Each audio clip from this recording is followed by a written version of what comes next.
The more time passes, the more we learn about the condition of Nick Reimer. Why do I always say Reimer? Reiner. I know why I say Reimer because I have friends in high school. Elementary school, middle school, high school. Reimer. Okay, take two. We're going to cut this out, everybody. Take two.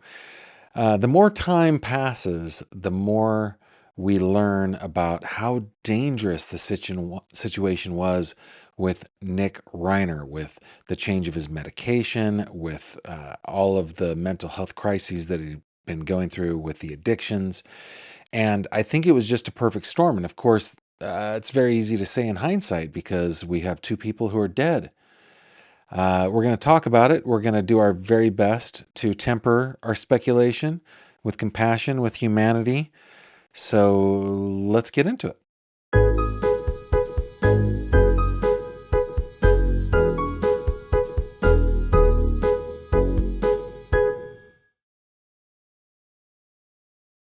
This video contains mature themes and discussions intended only for adult audiences. Viewer discretion is advised. Well, hello there, my friend, and welcome back to another true crime conversation with me, Gavin Fish. Thank you very much for joining me. Wherever you're joining me from, I deeply appreciate it, and I love it when you tell me where you are in the chat. So definitely don't forget that. If you're in the live chat, do it. If you're in the rewatch crew, do it. If you're on the podcast, do it. I want to know where you're tuning in from. I don't know. The world is sometimes a big place, sometimes a small place, and right now it's a small place. We're all coming together from all over the place to talk about what are we here to talk about? We are talking about the case of the murder. Well, perhaps, Gavin, if you are to start the OBS camera, there we go. The murder of Hollywood legend and icon, Rob Reiner. An equally important, though probably not as well known to most of us, his wife, Michele Singer Reiner, the producer, the photographer. These two folks met their end last month, and their son, Nick, has been charged in their murder. Now, we've learned a lot over the course of the last almost just over a month. The Reiners were killed by sharp force instrument on December 14th, if memory serves, of 2025. Now, I guess the main thing that has caught me this week, and we haven't talked. I mean, we have talked about this case in headlines, but we haven't done a full video about this case in quite a while. And so I'm playing catch up, and you'll notice with me that I'm really not the guy who breaks news, right? I'm not the breaking news guy. I'm not the guy who's right on top of things. This stuff came out a couple of days ago, but it's important nonetheless, and I definitely want to talk about it. Let's see. As a recap, I guess I don't know.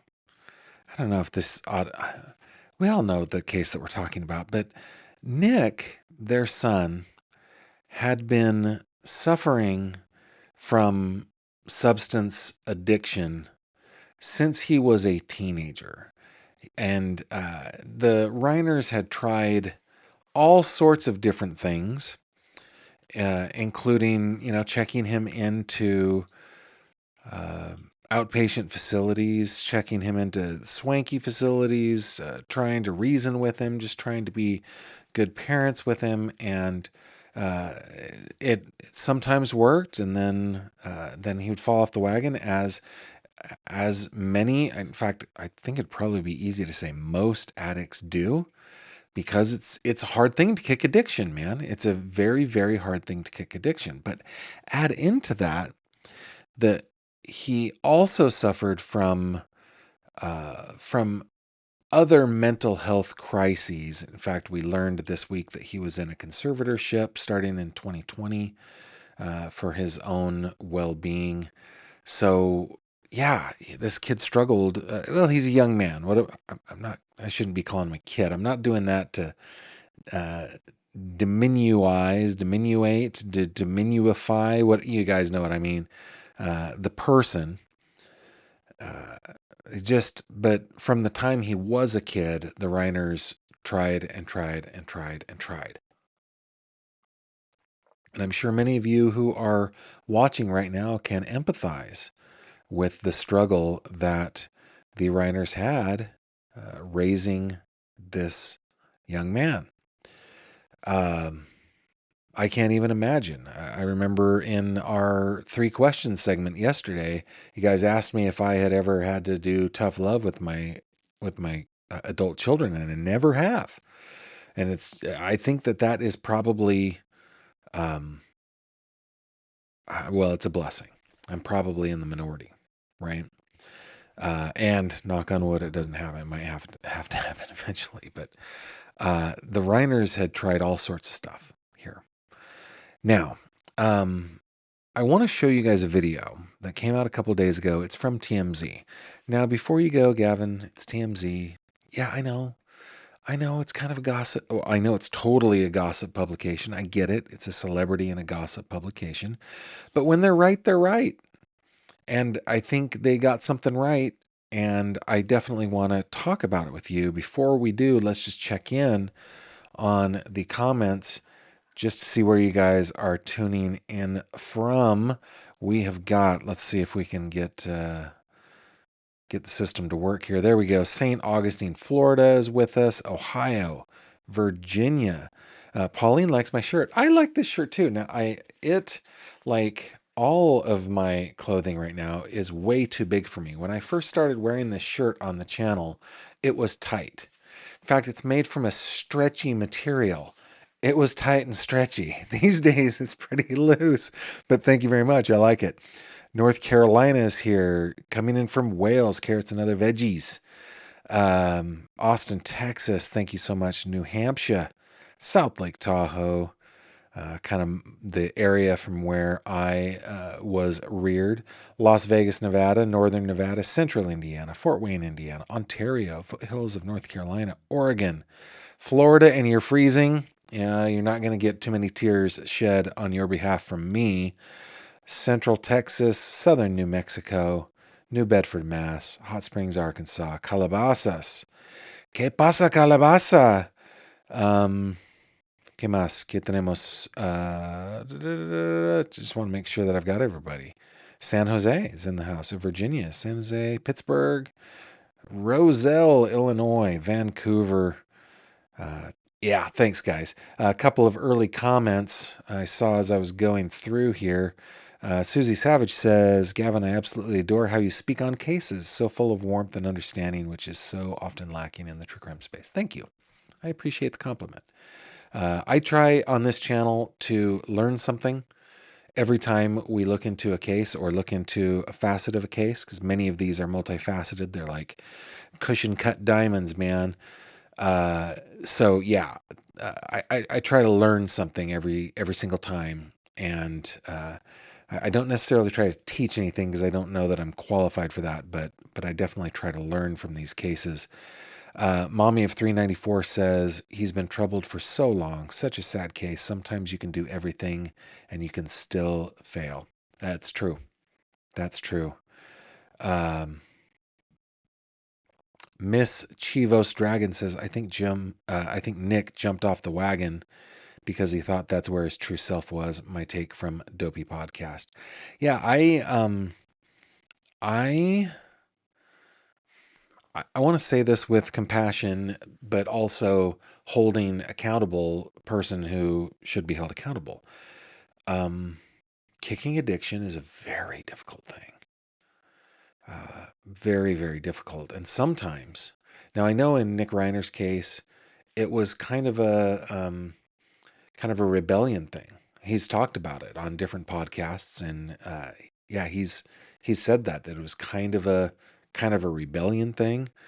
But I also know of people that that have gotten hooked from a prescription medication or from just one stupid decision as a teenager at a party or something like that. So it's very, very difficult to kick the addiction. However, that's not an excuse for, definitely not an excuse for murder, right? Yeah, just the case is just sad all the way around. And like I said, we're going to try to just stay compassionate, stay human in our coverage here, though we are going to be heading over to a TMZ video, which admittedly is gossipy, but I still think it's worth the look-see, because when you hear truth, it's truth. Sometimes the source isn't the perfect source, and I feel like I'm putting down TMZ. They do pretty good work. It's just a very gossipy place, and that's how it's designed. But anyway, this is from the 12th. So 4 days ago from the time that we're making this video. It's almost 8 minutes long. It features the TMZ crew plus Dr. Drew. We're going to have a look-see right now. Let me make sure that my audio, I tried bumping up the audio. Well, no, on TMZ, I had to bump down the audio. It was blaring, but maybe check your headphones real quick before I start it in 3, 2, here we go. Welcome to TMZ Live. So we had our documentary air Friday night on Fox. It's on Hulu right now about Nick Reiner. And I started watching this documentary on Hulu, by the way, but I couldn't. It just doesn't seem like a documentary. It seems like a gossip column put to video with dramatic music behind it. So it didn't feel all. I don't think that they're going to be getting any best documentary awards for it. I couldn't last 5 minutes. But anyway, let's continue. Told you on TMZ Live last week that the thing that may have taken him into this fatal spiral was that they changed his meds for a mental condition called schizoaffective disorder. They changed it about a month before Rob and Michele were killed. And now we know. And there are lots of different media outlets that are reporting this, but I think TMZ was the first one to report it, and I think some a lot of the outlets really just kind of attributed or sourced TMZ for that. But I have seen articles in the LA Times.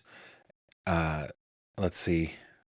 I remember specifically the LA Times. I think maybe the New York Times as well, that have confirmed that with other sources. Why they changed it. This had been the big mystery. And the reason that they changed it, well, we unlocked this pretty late last week, right before the documentary went to air. Right. And we got to thank one person in particular, we got to thank for helping us unlock this, and that would be Dr. Drew. We had a conversation with him last week about this, and when we didn't know what it was. He gave us a couple of typical side effects: sexual dysfunction and weight gain. And we went back to our various sources, and we were able to confirm that it was indeed weight gain. That Nick Reiner apparently had complained that he had gained weight, which he had by being on these drugs. Doctors accommodate. So let me just pause on this for a second. What they just said, you heard it. I don't know why I have to repeat this, but just so that we're on the same page, that the medication that he had for his schizoaffective disorder, we've heard two different things: schizophrenia, we've heard schizoaffective disorder. I think most reporters are landing on schizoaffective disorder, and honestly, I don't even know the difference between the two. They seem so similar to me, but the side effects to the drugs that he was taking, the known and common side effects are sexual dysfunction and weight gain. And according to TMZ sources anyway, Nick Reiner was experiencing weight gain and didn't like that, and so was working with his physicians to change his medication. Now, they're going to get into this, so I probably shouldn't foreshadow this or put the cart before the horse, or whatever metaphor you want to say. I just don't think that Nick was clean from illicit drug use. I, I, what do I base that on? I don't have any, I don't know this. This is just my gut telling me this, and I don't have any qualifications to do this. It's just what I think. I don't think that he was off of illicit drugs. And again, I don't blame him. It is so hard. It is so hard to kick them, man. So hard. But if your doctor doesn't know that you are also, doing meth or doing other opioids or doing other illicit or hard drugs, I don't know that anything that they did was going to help him avoid what eventually police say he did. So, yeah, let's continue. Sedated him, changed the meds, and he went out of his head. Right. So now that we know what it is, we have a few more questions. So joining us once again, Dr. Drew, welcome back to TMZ Live. Charles, good to see you guys. Harvey? So we now know that weight gain was the reason for the change. The Yes. meds that they put him on sent him into a terrible spiral. So given that it's one of the normal side effects to this, what should doctors have done? Should they have said, okay, we'll try something, or you're stable on the meds you're taking, you're going to have to deal with it? That's an interesting question. And again, it kind of feels like, hey, let's find a doctor to blame here. But I still think it's a valid question, right? They changed his meds. He reportedly went cuckoo nuts. Let's see what Dr. Drew has to say. Well, fascinating question. Obviously, in retrospect, it was a bad choice, right? That's a very easy position for us to take now. But at the time, it is completely legitimate. You can't allow our medication to ruin a person's life, either their health, their physical health, because they're becoming obese, or their interpersonal lives because they have severe sexual dysfunction from the medicine. And they'll stop them on their own oftentimes because of these side effects. And that's often how people end up out on the street. But here's what's interesting. This is the part you've not brought up yet. I've been speaking to some, just coincidentally, I was talking with a young psychiatrist just out of training. And he said, we are adding GLP-1s in almost immediately with some of these medicines to try to prevent this weight gain. We and talked about that this morning. About whether or not, that was going to be the next question, whether that's something that you can take at the same time without other.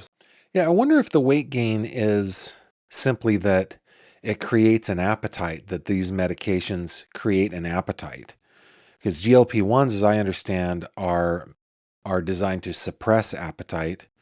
Very interesting. Side effects. You can't, well, as far as, again, that whole story has yet to be told. Trust me, there's side effects there that will be publicly known soon. But yes, there's nothing special about the setting of these psychiatric medications. And it does work, and it should be contemplated. And again, I'll remind you, it was a younger psychiatrist that told me this. Guys my age may not think about that.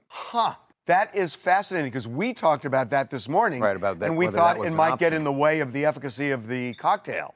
Apparently not. I have no direct experience with that. That's why we were talking about it, because there are certain meds you can almost, all of them can cause weight gain, let's face it, but some really cause weight gain, and it's dangerous. It's not okay. And we have to do better. And the GLP-1s that is a perfect setting for it if it's going to work. In other words, we have a serious medical illness, schizoaffective disorder. We have medicine that could potentially precipitate another serious medical problem, obesity, diabetes, God knows what. And then you have the risk of the GLP-1s, which are well worth taking in that setting.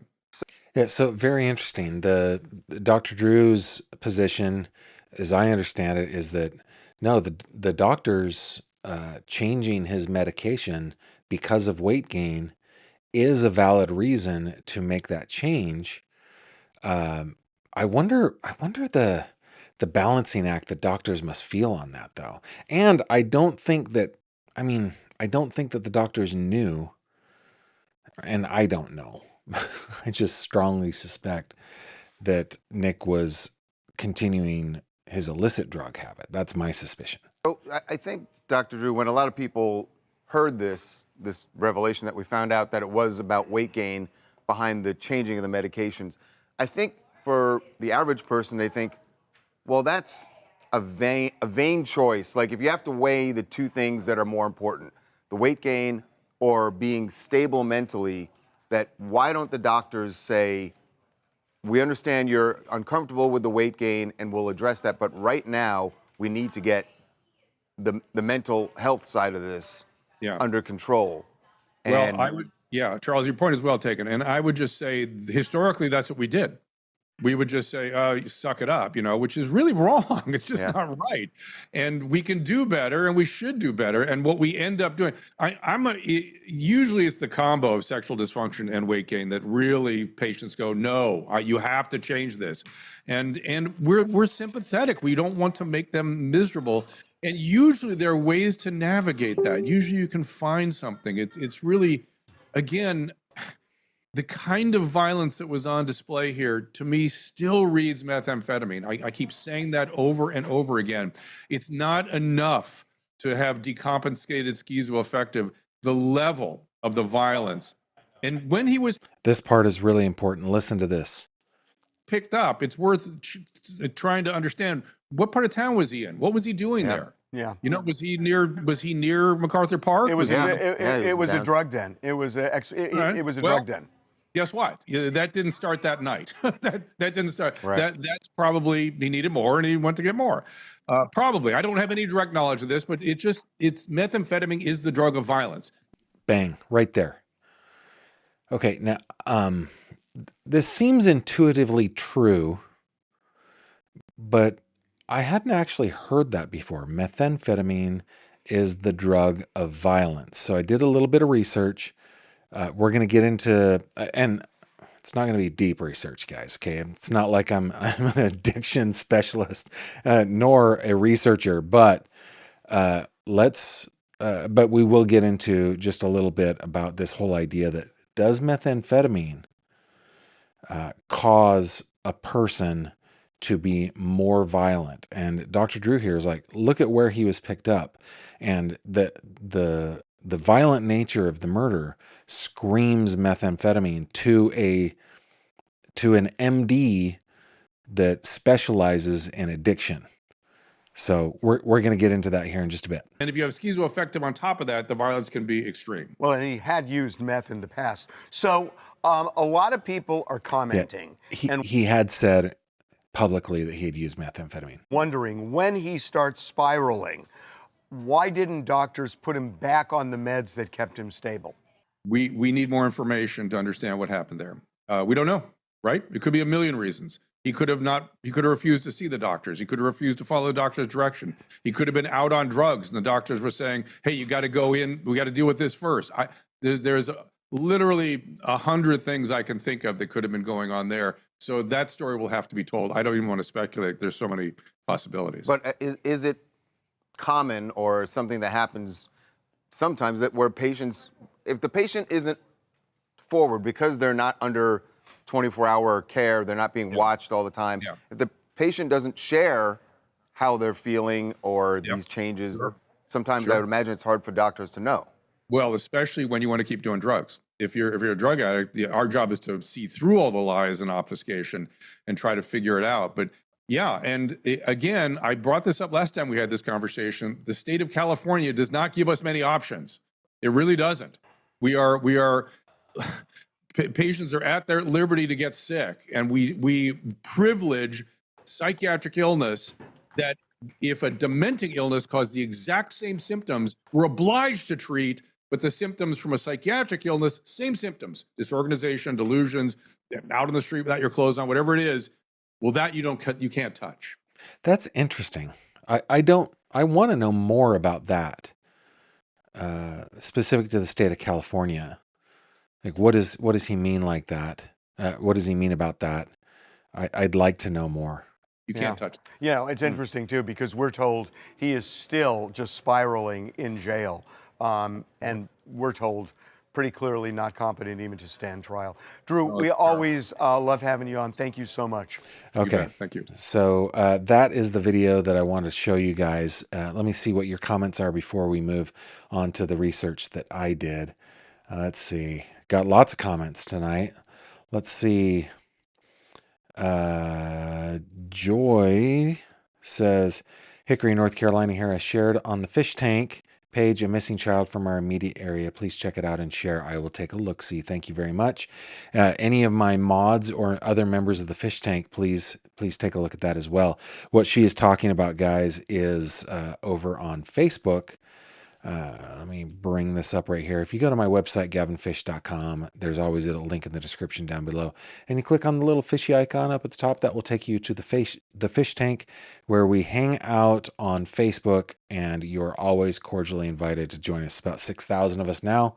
And we talk about everything true crime, not just the videos and the live streams that we do here on YouTube. Thank you very much, Joy. Mooney, 22 months. Boom, look at you. As a member, Mooney is one of our OGs. Not only is she one of our moderators, she is one of our OGs. Scotch's mom says schizoaffective disorder is a combination of schizophrenia and bipolar disorder. Wow. Ooh. Yeah, Ananya Mouse also says the same thing. I believe schizoaffective disorder is a combination of aspects of schizophrenia and another disorder, bipolar, I believe. And welcome from Scotland, Polly. Thank you. Autumn says, don't they usually do blood work before giving meds like those? That is an excellent question. See, this is where my naivete really shines through because I've never been in that realm myself, right? Not myself, not my spouse, not our children. Again, knocking on wood, not anybody close to me. I'm not sure, Autumn. You'd think though, right? If you're dealing with somebody who is an addict, has known and well documented public addiction, that they would, to make sure that there's no I guess medication, right? What do they call that? Where two medications don't work well together. Let's see. God's secretary says, I was watching Nancy Grace the other night and she had a therapist on there. She said that most of the time they'll add GLP-1s and not switch the meds. Oh, well, how interesting is that? Because from what we understand, there was a med switch, right? Instead of just adding the GLP-1s. Ananya Mouse says, antipsychotics are known for causing lethargy or lethargy, however you pronounce that, weight gain, sexual dysfunction, but many people also report a flattening of their personality, especially bipolar patients. Gavin, I still have issues with TMZ says Mooney, not TMC. That's something different. TMZ, after they showed only a partial video that Amber Heard gave them about Depp, they wouldn't show the whole video showing her laughing at the end of the secret filming. Yeah, they are TMZ is it's a gossipy kind of tabloidy publication. But again, like, if they've got something right, I think that we should probably take a listen. Oops, refreshify here. Let's see. Carrots and Other Veg says schizoaffective disorder is schizophrenia plus a personality disorder. I don't want to contradict Scotch's mom, but it's not necessarily bipolar. Thank you. D9072 says, I believe he was using. It is still interesting to figure out how they will proceed now. If the meds had a part along with the drugs, how do you prosecute a situation like that? Well, and remember Mr. Jackson at this press conference from this photo, he had a very powerful statement, but it had a very important qualifier when he said, according to the laws of the state of California, Nick Reiner is not guilty of murder. And then he indignantly said, print that, which I thought was a little over the top, Mr. Jackson, especially considering that I thought that the reportage has been quite good, in my opinion. But yeah, how do you prosecute that? The prosecution believes they've got a case, right? I mean, they're bringing a case. And they have to believe that they are right. Otherwise, they're violating every prosecutorial ethics that were ever written. That's overstating it, Gavin. They're violating like the prime directive of prosecution.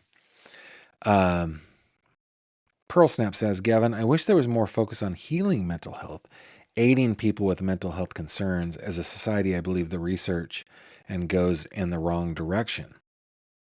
We have self-driving cars, etc. Yeah, I hear what you're saying. That I think the issue is that societally speaking, we don't agree on the best course of action for, like, we don't agree on what the cure is.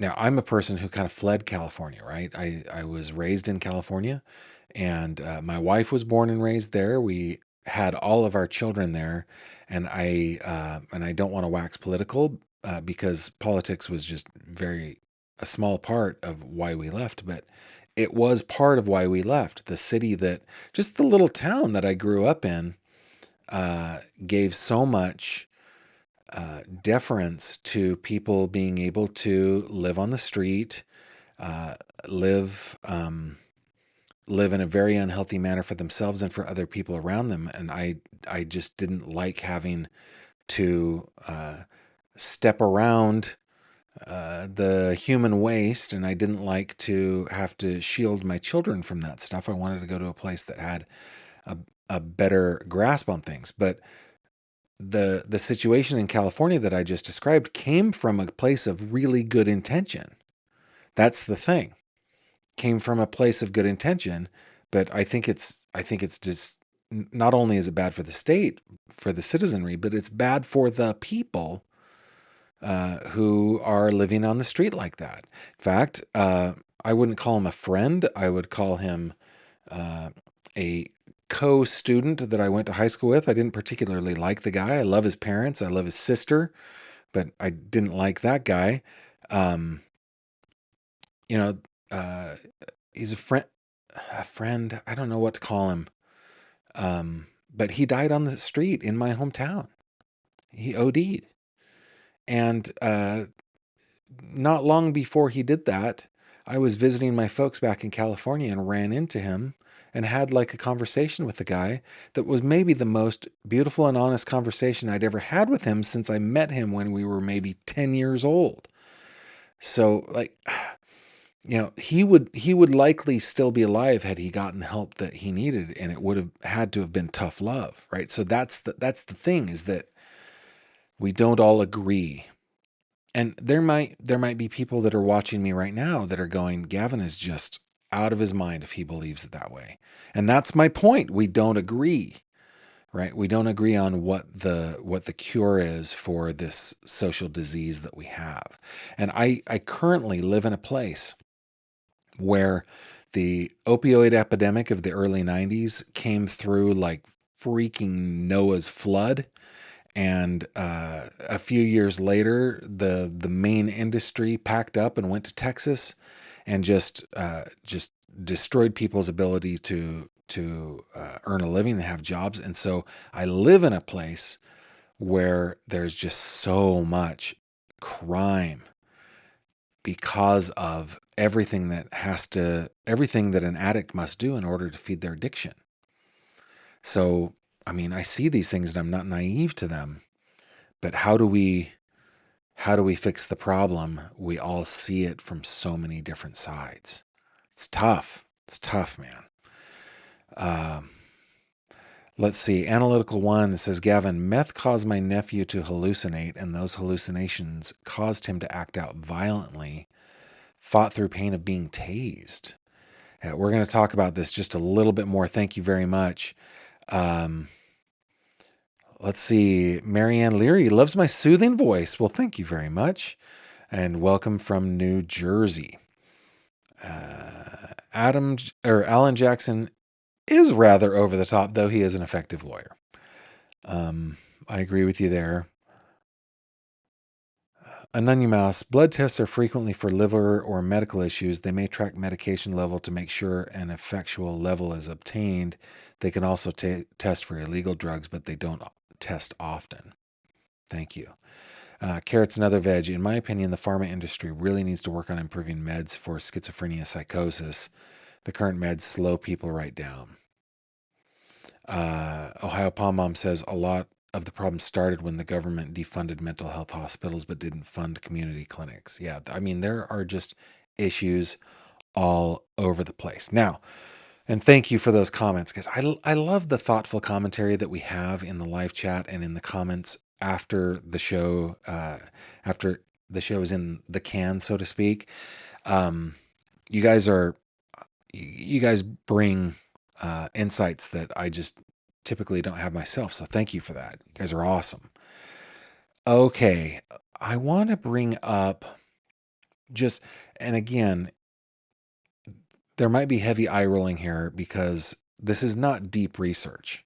I did not deeply research this. I just went to Google and I said, does methamphetamine cause violence? And that took me to several places where it is well studied.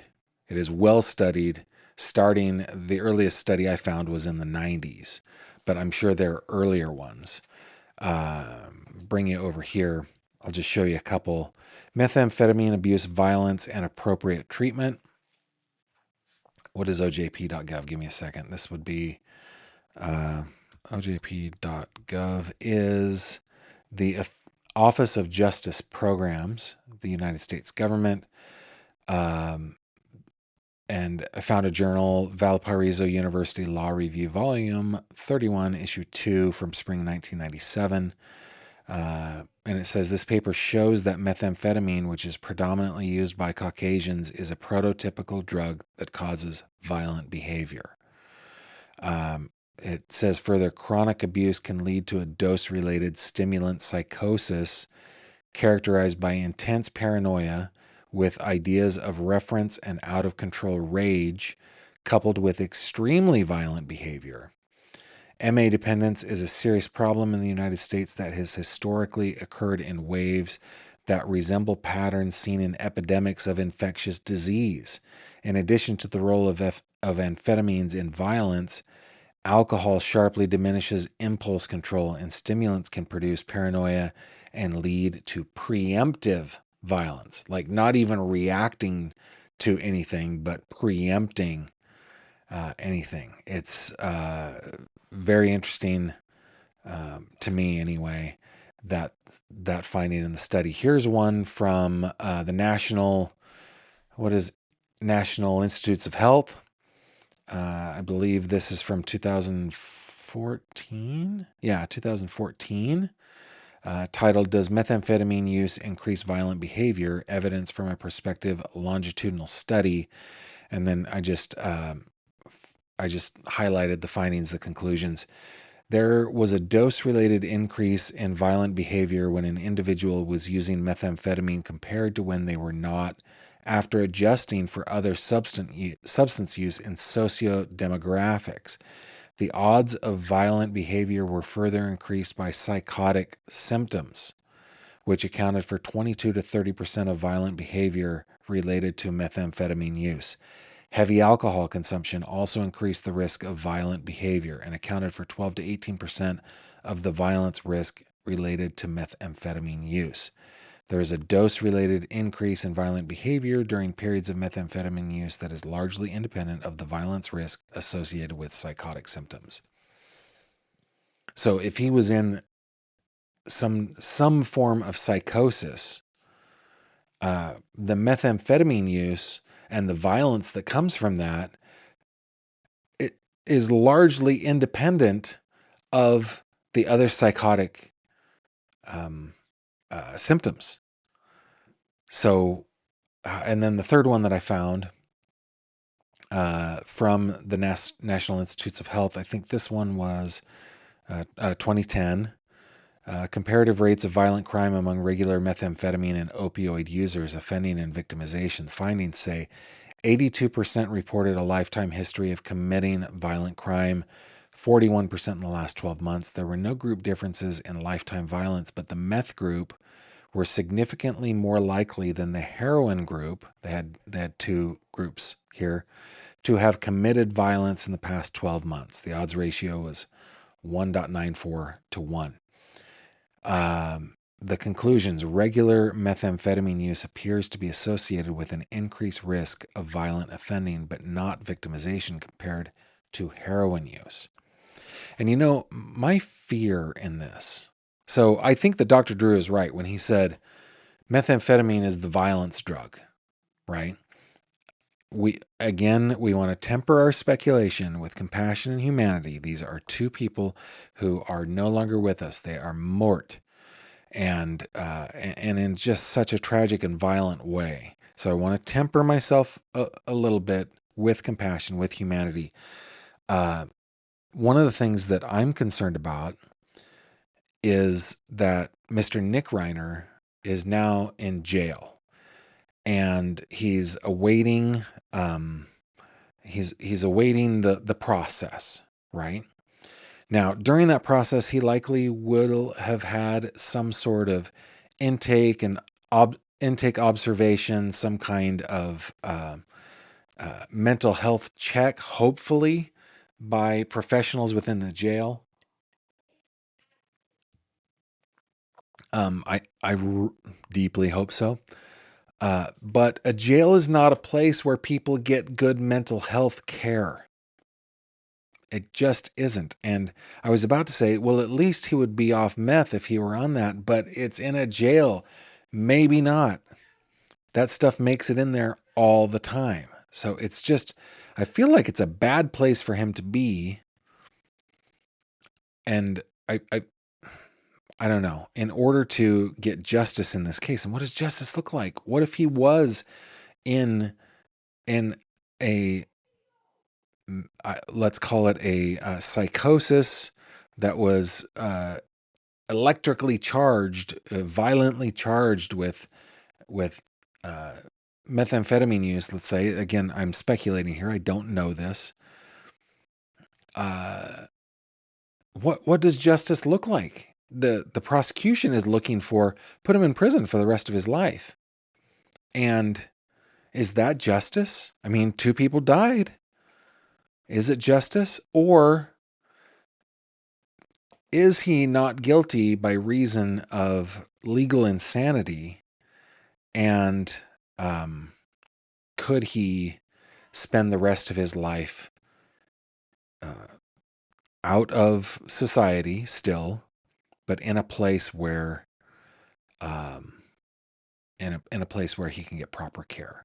Because I think if they find him just straight guilty, and I worry about this, guys, because I told you I in my day job I report on crime and on I cover trials here in Western Pennsylvania, and I watched a guy who I was convinced he had been diagnosed with schizophrenia, and I was convinced that he was in a schizophrenic manic episode, or I'm not using the right terms, when he violently killed a man. And the jury just found him straight guilty. And I thought, well, that dude's going to be suffering for the rest of his unnatural life. And while I think that there has to be accountability, I think there also has to be help. I really do. That's just my perspective. Now, we got a couple minutes. Let me just check in on what you guys are saying here. Let's see. Reading to Plants 8955 says, arguendo. What about someone who voluntarily drinks alcohol and then drives and kills someone? Same punishment as for someone who voluntarily took meth and stabs his parents. That's a good argument. It is a good argument. I do think, though, that, and again, this is coming from, and this is just professional quibbling and doing so respectfully, which is totally cool. I think that we're missing the mental health angle in this, and all everything that goes with that in this comparison. But I was just going to say the addictive nature of it, but alcohol is addictive. I don't know. That's a good argument.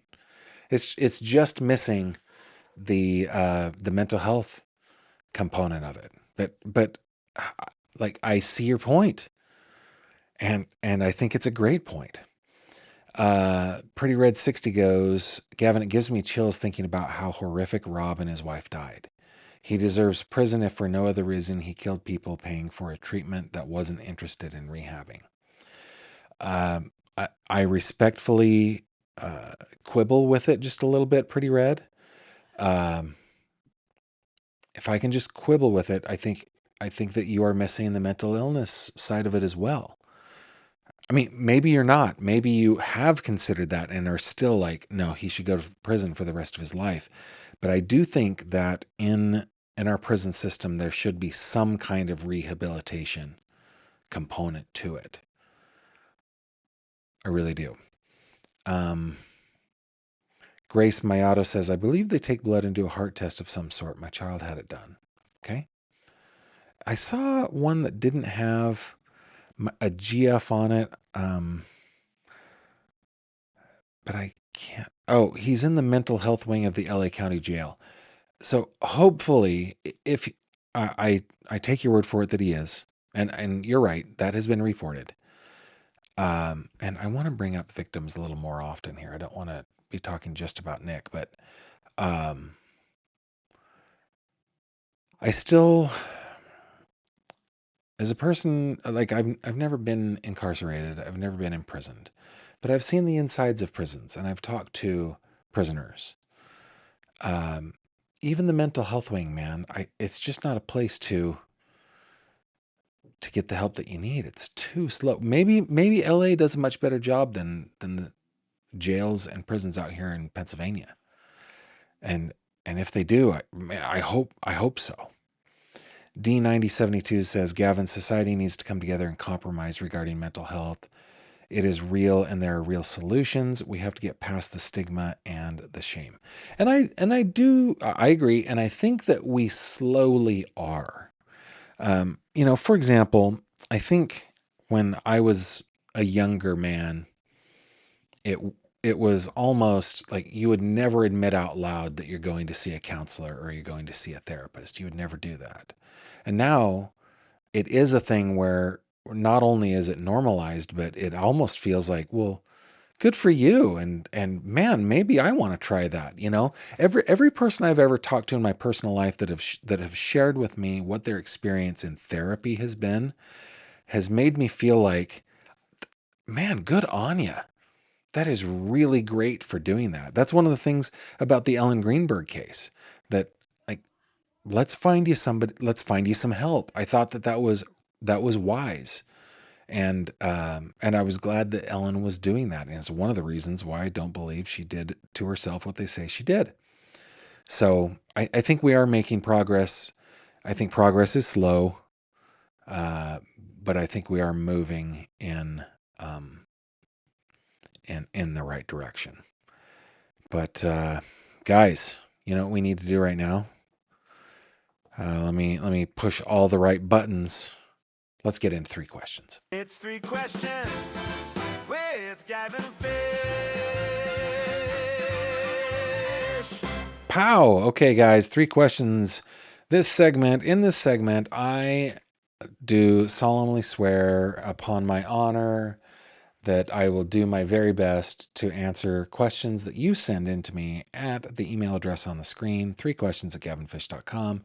3questions@gavinfish.com. Spell it out, THREE, questions@gavinfish.com.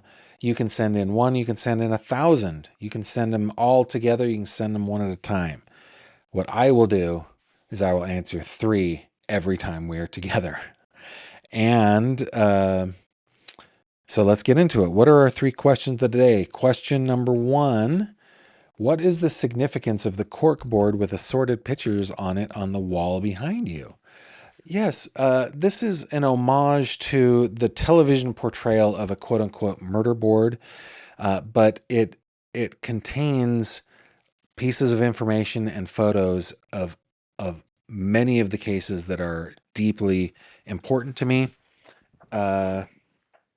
Judy Ann Hockery, who is down right there, She was the first case I ever looked into in true crime. Of course, we got Amanda Winkowski up there. We've got Ellen Greenberg up there. We've got Madeline Soto. We've got Adam Shacknai down there. Why am I blanking? Adam Shacknai was held civilly responsible for the death of Rebecca Zahow, a case that I looked into. What else? Oh, David Elmquist up there. We've got the Zodiac, Carol Beth Hilburn, Nancy Benalik. These are all cases that are important to me, and my wife has said that she is going to update it from time to time, though, and this is not a complaint about my snuggly bear, my sweetie pie, my one and only. She has yet to do that. In her defense, out of the two of us, I think she works harder and longer than I do. And I work hard and long. Question number 2. If you could go back to a period or event in history for the day, where would you go and why? This is a question that has come up a couple times since we started 3 questions, but since it came up again, I was like, yeah, let's answer it. A period or event in history for the day, where would you go and why? Well, I would want it to be a safe place for me to be. Let's assume that I was like impervious to being injured, killed, or even noticed while I was there.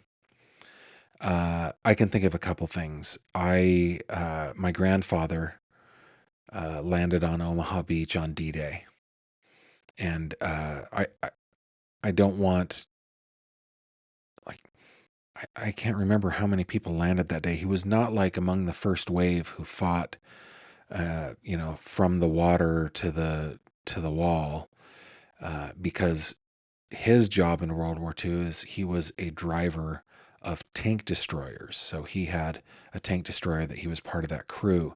So they came onto the beach later that day. But I would love to just be a fly on the wall and witness the heroics that my grandfather did in Europe. I think that would be amazing. I think also maybe if I could be a fly on the wall and they wouldn't see it, I would love to witness the negotiation and the debate surrounding the drafting of the Declaration of Independence, because the 3 main characters there working on it. Of course, we're talking John Adams, Ben Franklin, and who wrote the Declaration of Independence. I blank like this sometimes. Thomas Jefferson. Those were 3 very opinionated and different individuals, and I would have loved to see just how that debate and negotiation worked its way through. It's an amazing document. Guys, as Americans, we should go back. I know you don't have to read the entire Constitution, though it's not as long as you think it is. But the Declaration of Independence is a document that we should read every single year. And I try to do it on July 4th. I would love that. Question number 3. Is there any burning desire to visit a country in the world that you haven't already been to? Where and why? No, I don't have any real burning desires to visit any countries that I haven't been to. There's so many. What are there? 198 countries in the world. I probably have. I don't think I'm even close to half of those. But I have been everywhere that I want to go, except for Antarctica, which isn't a country, but I would love to visit Antarctica. And I've never been to Alaska. I would love to visit Alaska. But honestly, when it comes to travel, I am a little bit traveled out. I'm a little road weary. I spent so many years just on the road. And however, last year, when Kimberly and we went to London for CrimeCon UK, stayed a couple days, and then we just were like, off to Portugal we go. Neither of us had been to Portugal. It didn't necessarily have to be Portugal. That was just a very, very cheap way to travel, and as long as I'm with her or other people that I love, I would go anywhere on earth. That's how I feel about it. Those are your 3 questions. Now, listen. Here's the deal that I didn't say in the beginning. I should have said. I want to hear what you guys have to say. How would you answer these questions? The questions, once again, are well, you guys know the significance of the cork board, but the 2 are: if you could go back to a period in history for the day, where would you go and why? And is there a country that you would like to visit? Where and why? And while you get your thumbs going and typing in to the chat, let's hop into headlines.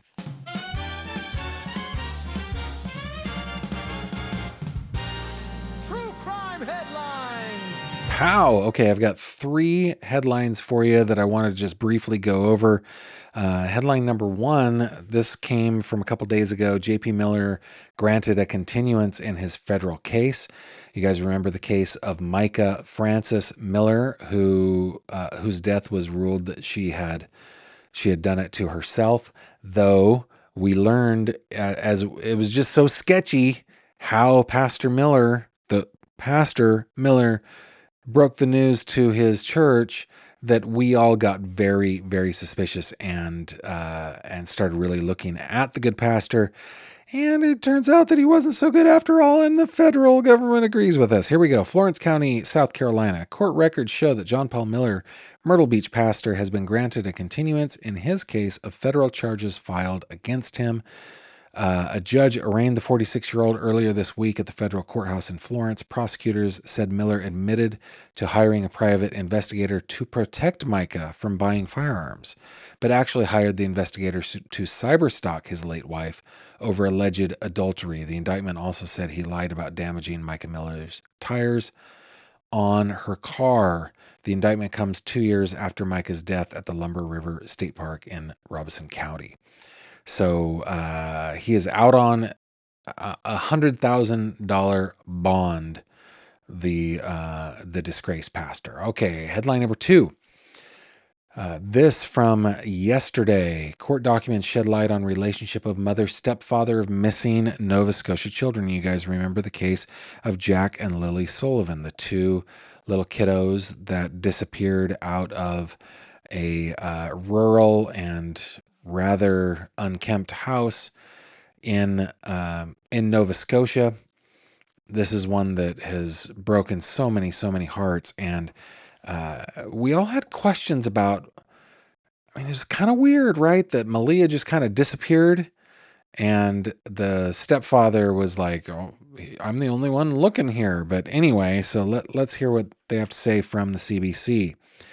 Newly released court documents in the case of Jack and Lily Sullivan offer more details on the relationship between their mother and stepfather leading up to the children's disappearance more than 8 months ago. They've been missing since May. Their disappearance sparked an intensive grid search. Over the past 8 months, authorities have brought in cadaver dogs, conducted interviews, polygraphs, so many tips. At the time of their disappearance, the children were living with their mother, Malia Brooks Murray, and stepfather, Daniel Martell, and the couple's baby daughter. The family, including Lily and Jack, were last seen in public the day before the 2 children were reported missing. Newly released court documents in the case of missing... Why does it do that? They repeated themselves. Okay, provide a closer look to the relationship between their mother, Malia, and stepfather, Daniel. As part of the case, police sought 12 search warrants between May and July. More details of those applications for warrants were laid out in court records that were obtained by CBC News and the Globe and Mail this week. In those court documents, there are details of an interview conducted by police with Brooks Murray. She discusses her relationship with Martell, saying she moved in with him on his mother's property in Lansdowne around August 2023. She was asked if Martell was ever physically abusive. Malia said he would try to block her, hold her down, and once he pushed her. The document said he would also take. She said he would also take her phone from her when she tried to call her mom, which would sometimes be physical and hurt. So yeah, looks like there were some physical issues going on in the Brooks Murray / Martell household. Okay, last headline that I have for you. Adam Backerink has been ordered detained before his trial for the murder of his ex-wife, Caitlin Tracy. The ex-husband of Caitlin Tracy, a Chicago woman found dead at the bottom of a Chicago condo building stairwell, has been ordered to be detained until his trial for murder. Adam Backerink is charged with 1 count of first-degree murder. According to the criminal complaint, and it doesn't really matter, we've covered this at length, but basically they accused him of throwing her over the rail of his 24th floor, stairwell. Her foot came off. The impact was so hard. Anyway, Backerink was brought back to Chicago from Michigan, where he was serving a 93-day sentence on domestic charges to stand trial on the murder charge. It just keeps going. Anyway, he has been held, and the judge ruled the prosecution presented sufficient evidence that Backerink should be detained, saying police witnessed him abusing his ex-wife, the DNA in Backerink lying about when he last saw Tracy, among other things, and ordered him to be held in custody until his trial. The judge also ordered Backerink not to have any contact with witnesses in the case. He's due back in court on February the 3rd. So those are your headlines.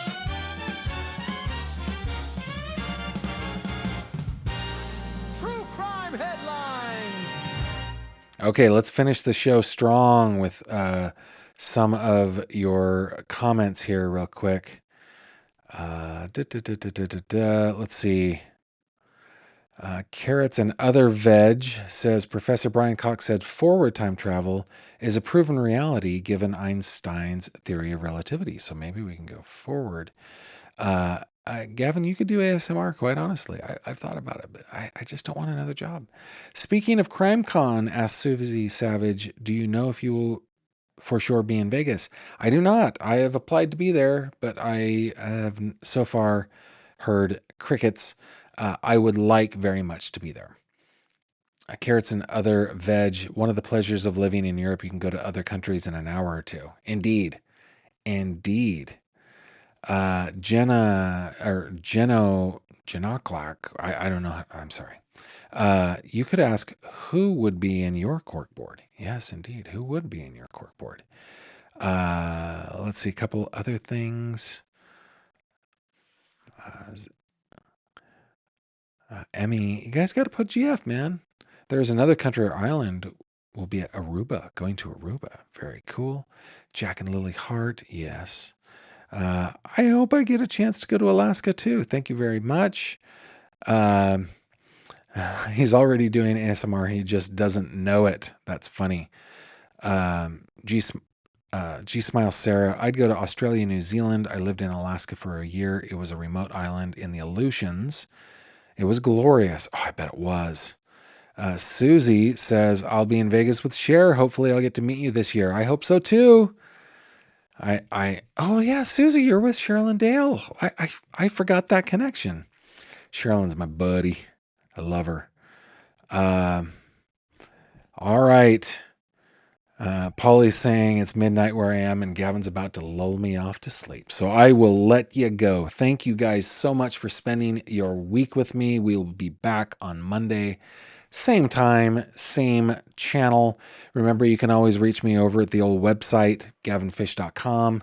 Make sure I bring this up for you. Lots of different things on the site, including some very detailed case files. You can also reach me there. And you're always welcome to join us over in the Fish Tank on Facebook if that is your thing. With that, guys, I shall bid you adieu. Thank you very much for joining me, and we'll see you on Monday. Take care. Thank you very much for watching this video. If you liked what you saw, please consider subscribing. And if you have any questions or comments, please leave them below.